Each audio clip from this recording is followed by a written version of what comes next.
طب مهم اتعرضت لها في حياتي ان انا اتكلم عن ام كلثوم، ودايما بقول ان لو بنعمل فيلم عن رسول كان هيبقى اسهل شويه. مش هقولها فين الفيديو اللي بعده؟ ألا تتشيع؟ ألا تتشيع؟ تشيع، نعم. السلام عليكم ورحمة الله وبركاته حبايب قلبي أيها الفام العظيم. طيب مبدئيا يا جماعة ده صوت الكرسي عشان أي حاجة تحصل مستقبلا فأنا تمام. وحشتوني. أو في مقولة أخرى والله اشتقنا. ما بس بقى عيب بقى عايزين نزيت الكرسي ده. حول ولا قوة إلا بالله. أنا هحاول أثبت لو ما صليتش المغرب أو العشاء أو أي فرض فاتك من فروض ربنا يا ريت تقوم تصليه. أنا وحشني الكلام ده قوي. الصلاة هتفوتك بس الفيديو قاعد. وقف الفيديو وروح صلي وتعالى. ولو صليت فما تنساش تصلي على الحبيب المصطفى صلى الله عليه وعلى آله وصحبه وسلم. أنا إزاي كنت موقف بجد. يعني أنا لو بعمل الفيديو بس علشان أقول الكلمتين دول وأمشي فأنا باخد ثواب وأنتوا بتاخدوا ثواب. أعوذ بالله من الشيطان الرجيم. الفكرة بس يا جماعة إن أنا كنت بتعلم. إحنا طول الوقت بنتعلم يعني، بس كل ما بيزيد علمك بتزيد معرفتك بجهلك. يعني كل ما تتقدم في العلم شوية تعرف قد إيه أنت جاهل، ولما بتعرف قد إيه أنت جاهل وبتعرف قدر العلم بيزيد عندك السكوت عن الكلام. قصة كبيرة كده كانت ملخبطاني وملخبطاكوا. المهم إحنا راجعين هنهزر شوية نسخن كده وبعدين نبقى نشوف إحنا هنعمل إيه. لا وحشوني ده أنا في شوية ترندات فاتتني. أنا إزاي عملت كده؟ بسم الله. طب مهم اتعرضت لها في حياتي ان انا اتكلم عن ام كلثوم، ودايما بقول ان لو بنعمل فيلم عن رسول كان هيبقى اسهل شويه من حب الناس كله، لان ام كلثوم طبعا مش سيده مصريه فقط. ليه سهل يعمل فيلم عن الرسول صلى الله عليه وسلم وصعب ان هو يعمل فيلم عن ام كلثوم؟ كان المبرر ان كل الناس بتحبها. يعني انا ممكن اعمل لكم وثائقي عن حياه ام كلثوم. جماعه في جانب مظلم لام كلثوم. ام كلثوم كانت بتحتكر سوق الغنى وبتقضي على مسيره فنانين قبل ما يبداوا. في ناس اروع من ام كلثوم كتير. ام كلثوم كانت السبب في انها تخلص عليهم، مش تخلص عليهم كموت يعني، بس تخلص عليهم فنيا تنهيهم. فمش كل الناس بتحبها. طبعا انا مش هينفع اقول لكم هم مين عشان ما تروحوش تسمعوهم وانا اخد ذنوب، لا، بس هم مغمورين جدا، مغمورين لدرجه ان محدش يعرفهم ومحدش يكتب اسامي في الكومنتات. المهم يعني فلا، ام كلثوم مش كل الناس بتحبها. تاني حاجه عملتوا فيلم عن ام كلثوم، اختاروا حد بيعرف يتكلم. يعني اختاروا حد بيعرف يتكلم عن الفيلم. يا جماعه ليه الدخله دي؟ احنا جايين نهزر، جايين نفكوا الجو شويه. هاتولي اللي بعده. لو انت مواليد 2009 او 2014 او 2013 او 2012 فانت هتختفي. ايه ده؟ هو في عارفين يا جماعه لما مواليد التسعينات يعني يتقال لهم ان في مواليد 2013، يعني في ناس اتولدت في 2013 وهم بني ادمين وعايشين معانا، او ان في ناس اتولدت في 2010 واللي في 2010 ده عنده 15 16 سنه. يعني مواليد التسعينات هيفهموني. ايه ده؟ هو موجود؟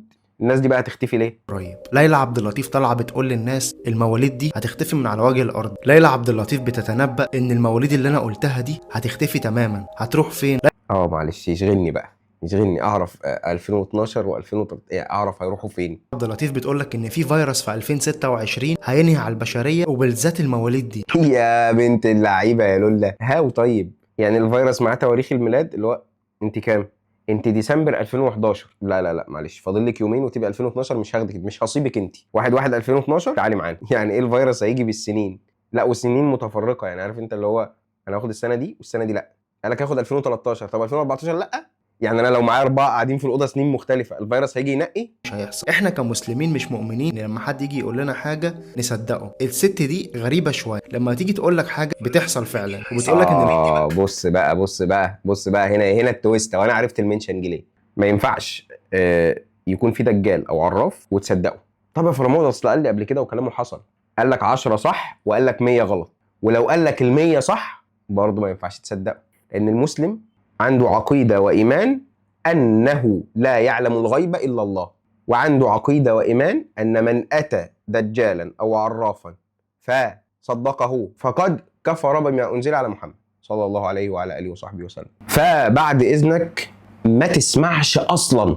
يعني المره دي سمعت وانت مكذب، المره الجايه بتسمع وانت مصدق. لا ما تسمعش خالص. دلوقتي الموضوع تطور. ما بقيتش انت عايز تروح للعراف البيت، ما بقيتش انت عايز تروح للعراف مكانه، ما بقيتش انت عايز تروح للعراف الاكونت بتاعه، هو العراف بقى يظهر قدامك على الفور يو بيج، انت بتقلب تلاقي العراف. اللي بعده ما تاخدش وعد من الشخص اللي انا هقول لك عليه ده، لانه مش هينفذ معاك الوعد. الشخص ده شكله ازاي؟ بنلاقي الفك ده عريض قوي والجبهه دي ضيقه، ده ما بيوفيش. انا اسف، انا مش قصدي حاجه، بس انا كنت فاكره حاطط صورته، يعني انا كنت فاكره حاطط صورته وبيقول ده كاريكاتير لصورتي. لا، والراجل ده عنده حاجات غريبه، اللي هو مره يقول لك لو لقيت حد شفته كذا يبقى كذاب، لو لقيت حد بقى مناخيره كذا يبقى يا عم في ايه. انا في ناس بيبقى نفسي كده امسكها اسالها انتوا بتجيبوا كلامكم منين؟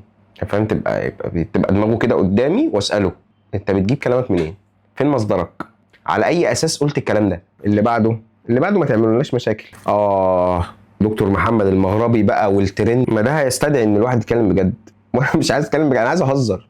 طب يا جماعه، اللي حصل من البنات هو تجاوز كبير، بس اللي عامل منشن مش عامل منشن عشان يتكلم على البنات اللي كانت بتتغزل في راجل اجنبي عنها وهم مخطوبين ومتجوزين، في ولاد دخلوا قالوا لزوجهم او لاخوهم او كده، لا يؤمن احدكم حتى يحب لاخيه ما يحب لنفسه. لو في بنت متضايقه من الشباب دول فهنقول لها لو مامتك، بعد الشر على مامتك، او لو حد او خطيبه اخوكي او زوجة اخوكي عملت كده، او لو مامتك كده عملت كده مع باباكي، اللي هو شافت حد وقعدت تتغزل فيه وتكتب له كومنتات وده احنا ما شفناش رجاله، ده احنا مش، وايه القمر دي وايه الحلاوه دي، يعني ايه؟ فاهم؟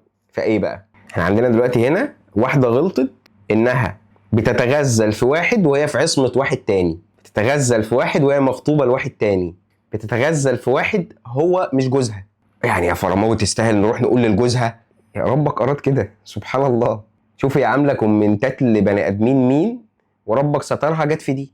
الفعل من اوله غلط، فلما يحصل ردع للغلط بطريقه انت ما تتقبلهاش فخليك فاهم ان الطريقه دي حصلت علشان ما فيش طريقه تانية، علشان في غلط بيحصل. المشكله ان انا مش عارف الوم على محمد المغربي، يعني انا مش عارف اقول له انت شفت البوست عامل مشاكل امسحه واقعد لك يومين ثلاثه ونزل بوست تاني، لان الراجل كاتب في البوست رقم تواصل وحجز العياده وبيقول ان هو فتح عياده دكتور امراض نفسيه وامراض، هو ما بيعملش حاجه، هو حاطط صورته وكاتب العياده بتاعته وكاتب الهطل اللي حصل ده ما تفهمش فيه ايه.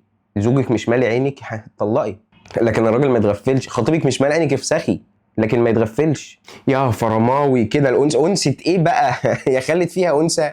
انا مش عايز اعرض التعليقات، ولو دي التعليقات فاللي بيتبعت في البرايفت ايه؟ يعني اللي على الخاص ايه؟ نسال الله السلامه والستر والعافيه ونشوف اللي بعده، عشان انا مش عايز اتكلم جد، انا عايز اهزر. اسمحوا. لا تتشيع. ألا تتشيع؟ تشيع. نعم.